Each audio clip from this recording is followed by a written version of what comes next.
ওরা আসছে কোনো গাড়ি তখন আর দিতে দেয় তদন্ত করবে না। আমরা খুব কষ্ট নিয়ে এখানে দাঁড়িয়ে আছি।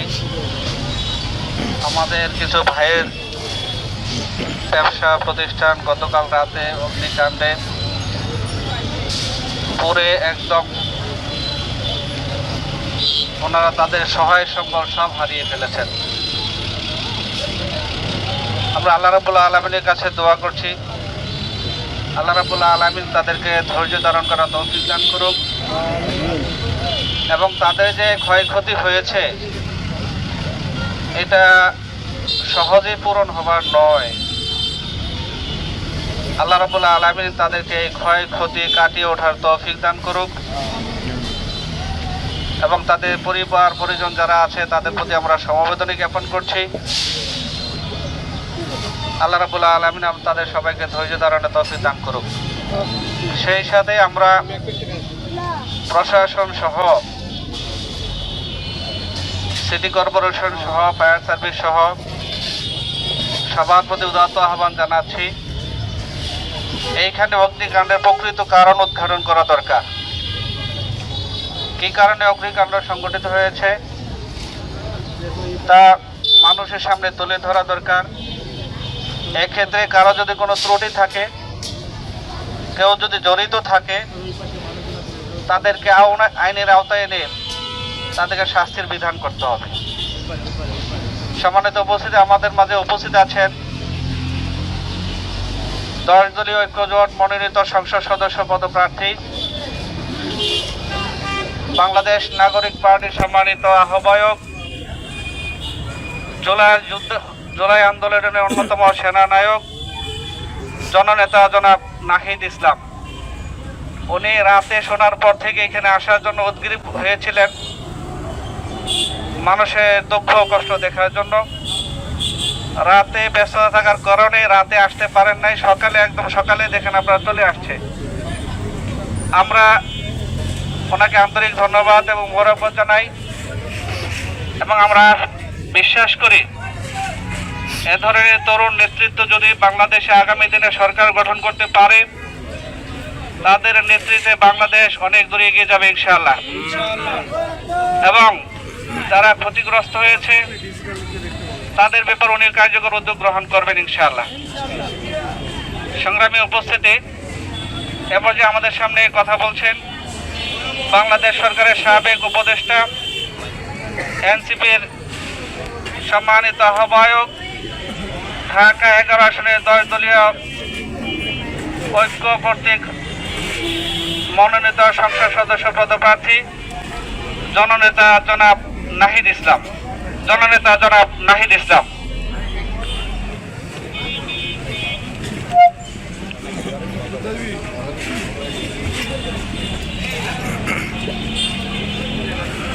আসসালামু আলাইকুম প্রিয় উপস্থিতি, আজকে আমরা ভাটারা নতুন বাজার এই এলাকাটায় আমাদের আজকে গণসংযোগ ছিল পুরো পরিকল্পিত, কিন্তু আমরা আজকে এই জায়গাটায় এসেছি বিশেষত আমরা যখন রাতে শুনেছি যে এখানে আমাদের কিছু ভাইয়ের দোকান গতকাল রাতে অগ্নি সংযোগের কারণে পুড়ে নিঃশেষ হয়ে গিয়েছে। আমরা মূলত সেটাকেই প্রদর্শন করতে আমরা সকালবেলা এখানে এসেছি। প্রায় 6টির মতো দোকান আমরা এখন পর্যন্ত শুনতে পেরেছি, 6টির মতো দোকানে অগ্নিসংযোগ ঘটেছে গতকাল রাতে এবং সেই দোকানগুলোর আসলে এখন কোনো কিছুই আর মালামালগুলোর অস্তিত্ব নেই, সবকিছুই পুরো নিঃশেষ হয়ে গিয়েছে। প্রায় অনেক কোটি টাকার ক্ষয়ক্ষতি হয়েছে দোকানদার ভাইদের। আমরা প্রশাসনের সাথে কথা বলবো এই বিষয়ে। সিটি কর্পোরেশন, ফায়ার সার্ভিস, যাদের সাথে কথা বলা প্রয়োজন। প্রথমত আমাদের এই ঘটনার সুষ্ঠু তদন্ত প্রয়োজন।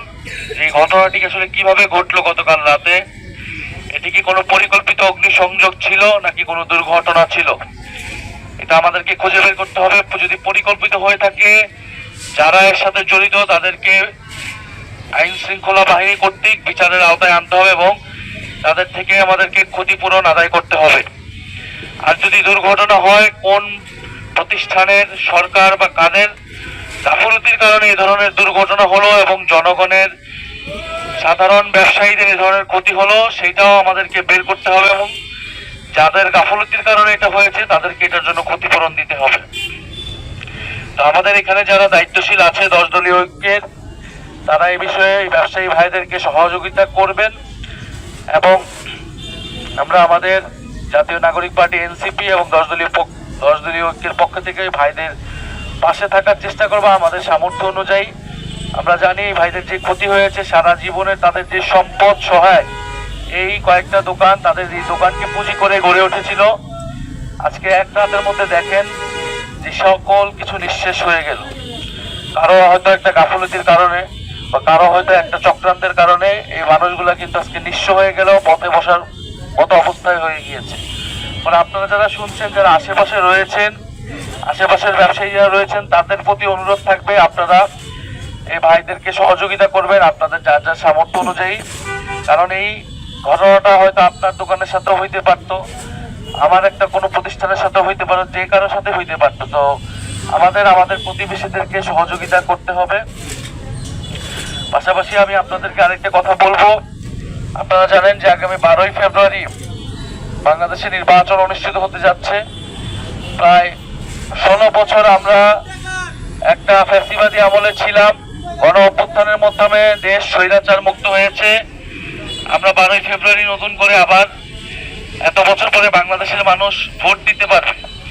গত 2-3টা নির্বাচনে কিন্তু মানুষ আসলে ভোট দিতে পারে নাই, ভোট কেন্দ্রে যাইতে পারে নাই, ফলাফল আসলে সঠিক ফলাফলটা প্রকাশিত হয় নাই। এবার আমরা আশা করতেছি সবাই একটা সুষ্ঠু নিরপেক্ষ নির্বাচন হবে। আপনারা সবাই নির্ভয়ে, নির্বিঘ্নে আপনারা ভোট দিতে যাবেন, উৎসবমুখর পরিবেশে ভোট দিতে যাবেন। কারণ ভোট হচ্ছে একটা আমানত। এই ভোটের মাধ্যমে আপনি আপনার প্রকৃত জনপ্রতিনিধিত্ব নিশ্চিত করতে পারবেন। আপনি এমন প্রতিনিধিত্ব নিশ্চিত করবেন যিনি আপনার পক্ষে থাকবেন, এলাকার মানুষের পক্ষে থাকবেন, এলাকার মানুষের কথা শুনবেন।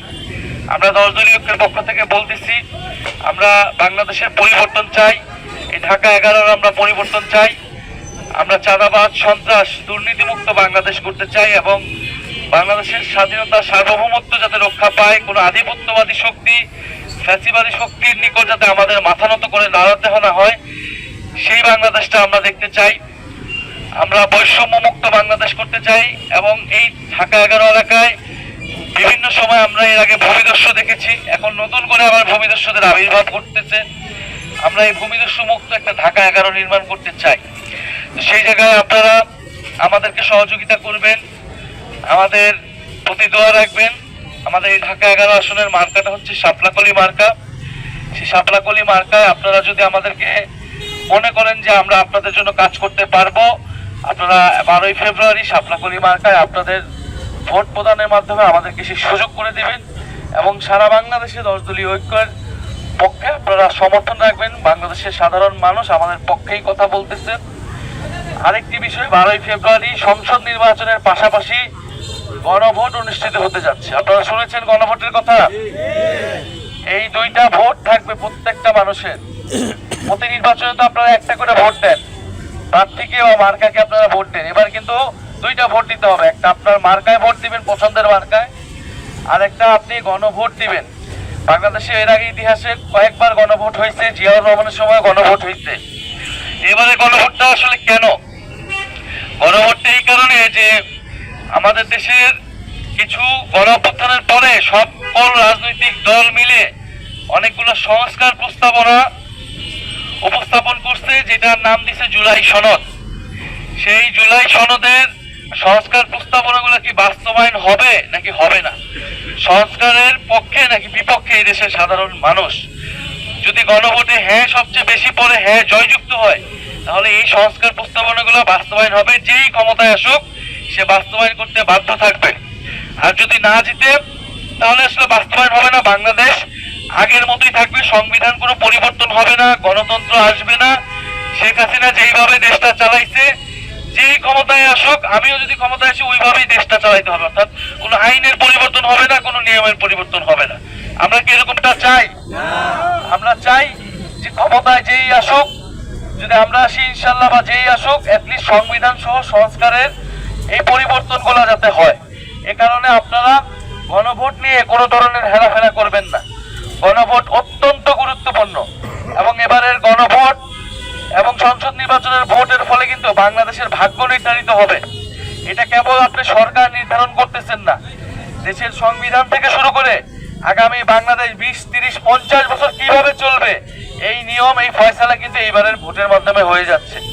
ফলে আপনারা আপনাদের পরিবার, পরিজন, আত্মীয় স্বজন, আশেপাশের মানুষ সবাইকে এই গণভোটের ব্যাপারে সচেতনতা করবেন, নিজেরাও জেনে নেবেন। গণভোটে কয়েকটা প্রশ্ন থাকবে, যে দেশে উচ্চকক্ষ হবে কিনা, সংবিধান পরিবর্তন হবে, দেশের বিচার ব্যবস্থার পরিবর্তন হবে, আদালতে ঘুরতে হবে না, আপনারা ন্যায় বিচার আগের থেকে দ্রুত সময়ের মধ্যে পারবেন, এবং যে দেশে একটা জবাবদিহিতা থাকবে, সরকারে যে থাকুক সে তার নিজের ইচ্ছা মতোই কেবল চালাবে না দেশ, বিরোধী দলের একটা ভূমিকা থাকবে। ফলে আপনারা এই জিনিসগুলো জানবেন ভালো করে, এবং গণভোটে হ্যাঁ এর পক্ষে ভোট দেবেন। 10 দলীয় ঐক্যের পক্ষে, শাপলাকলির পক্ষে আপনাদের ভোট প্রদান করে আমাদেরকে সুযোগ করে দিবেন। ইনশাল্লাহ আমরা যদি সুযোগ পাই, এই 11 আসনের মানুষের পক্ষে কথা বলবো। আমি এই 11 আসনের সন্তান, আমার বাড়ি বেড়াই, আমি এই 11 আসনে বড় হয়েছি, এরপরে ঢাকা বিশ্ববিদ্যালয়ে পড়াশোনা করেছি, জুলাই অভ্যুত্থানে আন্দোলন করে নিজের জীবনের সর্বোচ্চ ঝুঁকি নিয়ে দেশের মানুষের পক্ষে কথা বলার চেষ্টা করেছি। আমরা আমাদের ভাই শরীফ ওসমান হাদি সহ জুলাইয়ের যারা শহীদ হয়েছেন, তাদের শহীদের আত্মত্যাগ যাতে থাকে, শহীদি মর্যাদা যাতে আল্লাহ কবুল করেন, এবং আমরা যাতে সেই পথে এই দেশকে নেতৃত্ব দিতে পারি, আল্লাহ যাতে সেই তৌফিক দেন, এই জন্য আমাদের প্রতি দোয়া রাখবেন। আর এই ভাইদের প্রতি দোয়া রাখবেন। এই ভাইদের দোকান একেবারে নিঃশেষ হয়ে গিয়েছে, আমরা ভিতরে গিয়ে দেখে এসেছি, সবকিছু পয়লা হয়ে গিয়েছে। এখন এই ভাইদের, আমাদের সবাই মিলে এই ভাইদের পাশে আমাদের দাঁড়াতে হবে। পাশে দাঁড়ানোটাই গুরুত্বপূর্ণ। আমাদের যার যতটুকু সামর্থ্য আছে, সামর্থ্য না থাকলে অ্যাটলিস্ট সহমর্মিতা প্রকাশ করা, যে এই কাজটা ঠিক হয় না, অন্যায় হয়েছে, এবং এই কাজটার সাথে যারা জড়িত অথবা কাদের গাফলতির কারণে এই ধরনের দুর্ঘটনা ঘটেছে, এটা আমাদেরকে অনুসন্ধান করে দিতে হবে, এবং যথাসম্ভব তাদের ক্ষতিপূরণ আমাদের আদায়ের জন্য আমরা চেষ্টা করব। আপনারা আমাদেরকে সহযোগিতা করবেন। আসসালামু আলাইকুম।